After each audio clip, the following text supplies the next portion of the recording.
you so much, Jillian. I appreciate that very much. Um, and I appreciate the invitation from ACLA to be part of this amazing panel. Um, I too am working at home, as you can see, primarily at my kitchen table, which is not ideal, but has worked okay. The courts also closed. I was also at work on March 13th, which was my last sitting day. Although we are doing a number of different kinds of applications remotely, and I have had a couple of weeks assigned to emergency matters that are still being heard in the courthouse. And we're beginning to ramp up. So all of us will be taking on more in-person and more remote and written desk work in an effort to try and address the backlog over the course of the summer. I also have a dog at home, and I think he was initially quite happy about all of that, but he's resisting now the 4 or 5 walks a day I think he should have, and spends most of his day hiding underneath the table in the living room. I will tell you briefly how it is that I became involved in the mental health arena, I guess. About 15 years ago, this is an abbreviated version. I want to make sure that Rumana has lots of time for what I know is a very compelling presentation. My own story really begins about 15 years ago when in the fall of that year, I began to be very sad. And I'm not a sad person. I'm a quite happy person. My status quo is very much that way. I'd always been a happy person. I'd never suffered from any sort of prolonged feelings of depression or sadness. But that's what it was. And every day it sort of became more and more apparent that this wasn't just a day-long thing. It wasn't just some crappy thing happened and I felt bad about that. It was persistent and it was worsening. And worst of all, there was no explanation for it at all. And so, as a problem solver, which most of us are, I was quite determined to figure out what it was that was wrong, that was bothering me, and then, of course, just fix it and be okay. That was the plan. But there wasn't anything wrong. I was a partner in my firm, Dumpy Best Bloxham. I just become a partner. I had a good practice. I had a great client base and lots of work to do. And I liked my clients. I loved practicing law.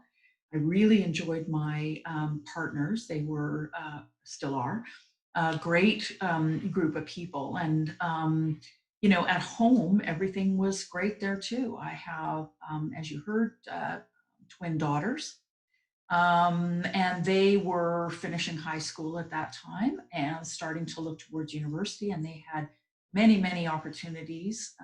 They were and remain real go-getters, and so they had lots of options for where they were going to go. And skipping to the end of the story, or at least the explanation for the story, that was, as it turned out, my precipitating circumstance. I had raised those kids alone. My husband and I separated when the girls were about 2. So, and I'd been alone all those years, well, alone with them. And so the prospect, frankly, of them leaving together, right? Because they were twins. So they were not only going away to university, but there was no staggering. It was 3 of us, and then it was going to be 1 of us. And that prospect, I struggle every time I talk about this to communicate because I can't even now really understand why that was so devastating to me. But the prospect of the girls leaving just was terrifying to me. I knew that they were going to go away, and I accepted that. In fact, again, even once I identified that with some help as the reason for my depression, I knew it was inevitable, and I wanted them to go. We raise our kids so that they will be confident and self-assured, and so they'll go out there and take over the world. And so I wanted them to go. I never would have considered trying to prevent that from happening. But I felt like I was in a canoe headed for the waterfall, and it was going to happen. And I would have done anything to keep it from happening, but it was going to happen. And that certainty of that, and that fear of, it's a bit like Maria talked about, that fear of what will I be without them. It's still hard. They've been gone for 15 years, and we talk every day, everything is fine. But it isn't hard for me to remember how scared I was of a life without them. So anyway, it got worse and worse and worse. My response to that was to berate myself, along the lines of, this is stupid. That's a dumb reason. Of course they're going away. You always knew they were going to go away. Snap out of it. Objectively, I knew that there were a lot of things about my reaction that didn't make sense. And so I tried to appeal to my sense of logic. And as I said, just, chose to berate myself into mental health. And perhaps not surprisingly, that did not work at all. I got worse and worse and worse. And my depression crossed whatever line that is to clinical, to the point where I could not get out of bed. Well, first I couldn't go to bed at night because just the prospect of getting ready for bed was exhausting. In the mornings, I would lay in bed and be unable to get up. It would sometimes take me hours to just get showered and dressed and get downtown to my office. And some days I would get to my office and check in with my assistant and go into my office. We had closed paneling and all of that kind of stuff. We didn't have see-through doors. And I would go into my office and lay down on the floor and cry for hours at work. I stopped eating because I didn't care about food. I stopped exercising because I didn't care about that. I stopped reaching out to people. I stopped socializing. I dreaded socializing, which is not me. And in fact, it was a CBA event at which our then executive director asked me after a meeting when we were headed to dinner, and I was just dreading going to dinner, asked me if I was okay. And I just dissolved into tears. And she said, okay, well, you're not okay, so you don't need to answer that, but you do need to talk to someone. You need to get some help, because whatever's going on, it's bigger than what you can deal with yourself, which of course was true. And I recognized it immediately as being true. So that began a process of recovery. that lasted about a year and a half, 2 years. So I try when I tell this story to make sure that people understand it wasn't, it wasn't an aha moment that immediately once I realized, oh, it's because my kids are leaving, and I began to take antidepressants and I began to see a counselor.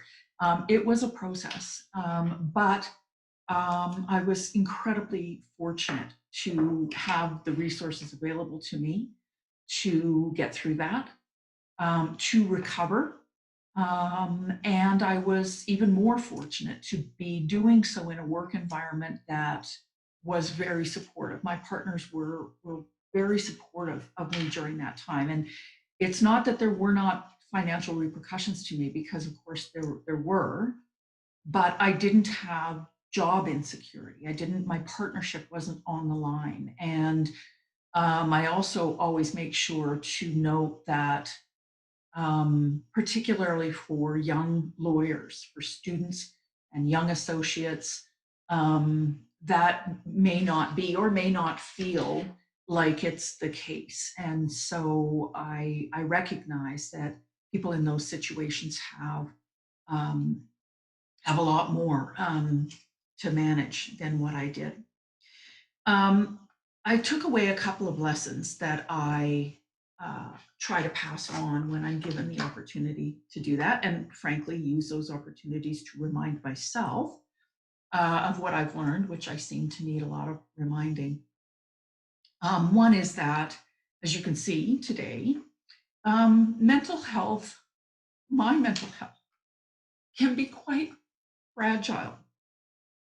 And even if fragile is not the right word, certainly at a minimum, it is never to be taken for granted. And so I have been really committed to thinking about my mental health and to trying to care for myself.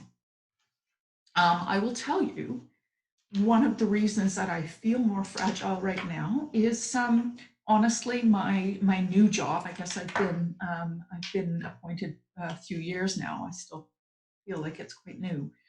Has brought with it some very different challenges, things that I probably could have identified beforehand, but really didn't, or at least didn't understand. And none of this is to say that I don't love being a judge. I do. It's absolutely, the work is unbelievably amazing, and I'm really grateful for it. But the nature of the things that we see and hear every day can be really difficult. And everyone's pressure points are going to be different.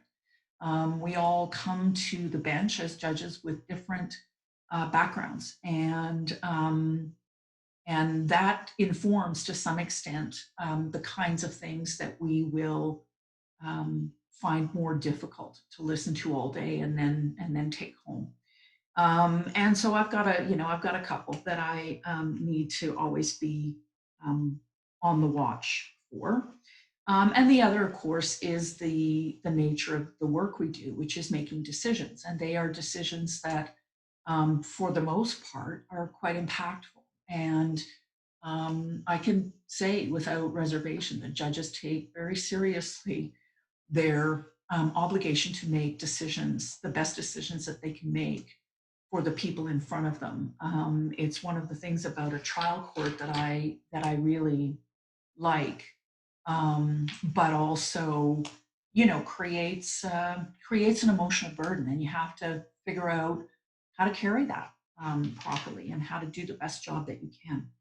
So that's the first lesson that I talk to myself about every day is to be mindful of my mental health and how important a piece it is of my overall health. But the other is, and this is, I think, the most important thing I will say today, is that if you are struggling, or if someone else that you know is struggling, the reason for that is not important. When I realized the composition of this panel, and I'm familiar with Maria's story, and also somewhat with Romana's story, My first thought was, oh, your story is just not that compelling. You shouldn't even really be doing this. But it's that kind of self recrimination that was particularly unhelpful to me in the first instance. And the fact is that we cannot judge each other. If someone that you know is struggling, it doesn't matter whether it's something that would affect you the same way or not. That person needs your help, or they need someone's help. And so I would encourage you to avoid that temptation, which I think is very human. Right now is a particularly strange time to be talking about mental health, and a particularly important time to be talking about mental health. Maria talked about the loss of control, which we're all experiencing, and which I'm going to venture to say lawyers particularly do not deal with well. We also have a lack of uncertainty. No one knows exactly what this is going to look like. And I remember in March thinking, okay, well, just tell me how long. Just tell me how long it will be, and I can manage. That'll be fine. And when it became apparent that no one knew how long, I had a few days. I was able to correct course, but I had a few days that were really, really, really not good. And I know it was driven by the uncertainty that we're facing right now. I will share with you some of my current challenges. I am a person who values productivity, thanks to my parents. And so, of course, once I realized we were going to have some extended period of time, I was like, all right, I'm going to paint the house. I'm going to learn French. I'm going to go start running again. I'm going to organize all my photos. And, for the time that it took to make that list, I felt fantastic. And after the first day or two where I made zero progress on any of those, I felt horrible. And so I would encourage you, really be honest with yourself and be kind about it. I think my favorite Twitter comment that I've seen about the quarantine was something like, quarantine is a bit like, 1 minute you're cleaning the baseboards with a Q-tip, and the next minute you're drinking tequila and watching squirrels. So perhaps not literally, but that that kind of juxtaposition of I'm going to get all these things done, and then I'm exhausted from doing nothing, and I really need to sit down. Is Can't be just me that's experiencing that, and it can feel a bit whiplashy, I guess, from day to day. So here's what I'm trying to do. I'm trying to balance my solo time and my time for reflection, which I always valued a lot when I didn't have it, with my need for social connection. So we do the Zoom dinners and all of those kinds of things. But I also have a fair bit of alone time, and I'm trying to remind myself how valuable that is. I'm trying to balance productivity. I am doing some of those things with self-care, right? With, like, sometimes I just need to go for 6 walks a day, even though that may not be accomplishing everything I need to. And I'm trying, most importantly, I think, to balance my anxiety and my sadness with gratitude. I'm in a uniquely advantageous position. I have literally nothing, nothing to worry about, really, other than, I suppose, my kids, which will always be the case. And so I do try to make sure that every day I think about all the things that I have to be grateful for. So thank you again for letting me address you. These things always take a bit out of me, but it's good. It's always a good reminder to take care of myself, which I will go and do. Thank you very much.